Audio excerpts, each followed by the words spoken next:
Here are a haul of shirts that I got for £1 each, and I am going to create some dresses out of them inspired by Disney characters. Can you guess who they might be?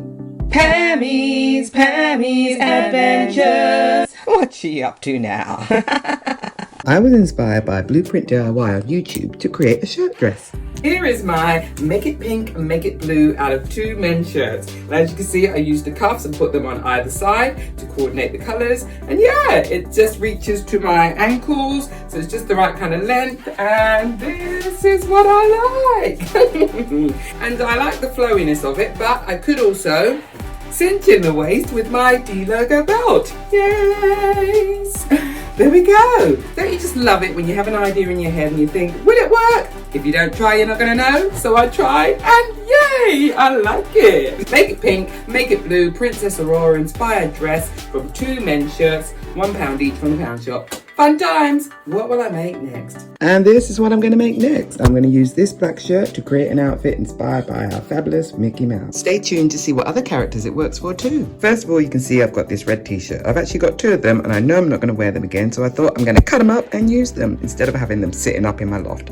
I cut them into strips, and this is what's going to make the ruffles on the bottom of the dress. As you can see, they're evenly cut, and I got 1, 2, 3, 4 out of this one, and of course 4 out of the other one as well. And then I pin them all together in one long line, which makes it much easier for me to take them to the sewing machine and sew away. There we go. Now, I know you can see some rough edges here. I'm not going to bother zigzagging this together because this kind of fabric luckily doesn't fray, so I don't have to zigzag the edges. But as you can see, it's all been sewed together in one long line, and that is going to be pleated or ruffled together to go onto this black t-shirt. Now, I measured myself to see where I wanted the ruffles to go, and that's what that pin is there for. And then as I'm showing you here, this is me gathering it all together and pinning it to the dress.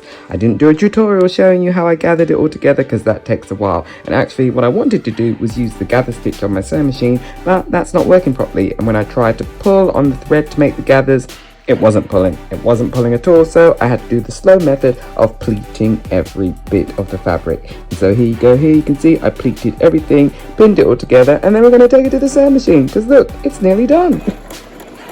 Yes, oopsie moments happen, and I didn't realise that I sewed over part of the inside of the dress. I keep saying dress, not the dress yet, the shirt. So what did I have to do? I had to unpick this part and then sew it back again. Easy peasy. Now I'm showing you the shoulders, and I could have cut them or taken them in, but I decided to try a little something different, and so I wanted to make a little accent of them. So I pinned it here and then shoved some of the fabric underneath the shoulders. Here I'm also showing you that I've taken off some of the length of the sleeves and using a pin there, and then you know me, I love to pin before I sew, so I pinned everything in place, and then I'm going to sew along the pin line to make sure it stays in place. I've cut off some of the fabric and I've hemmed the sleeve here and pinned again, and then we're going to sew that to make sure the sleeves stay in place. I've got some elastic and I'm going to put them through the hem of the sleeves for extra security. I like to use the safety pin method when you are trying to thread the elastic through the hem. So you just put the safety pin on one end, thread it through, pull it through the other end, and sew it together in place.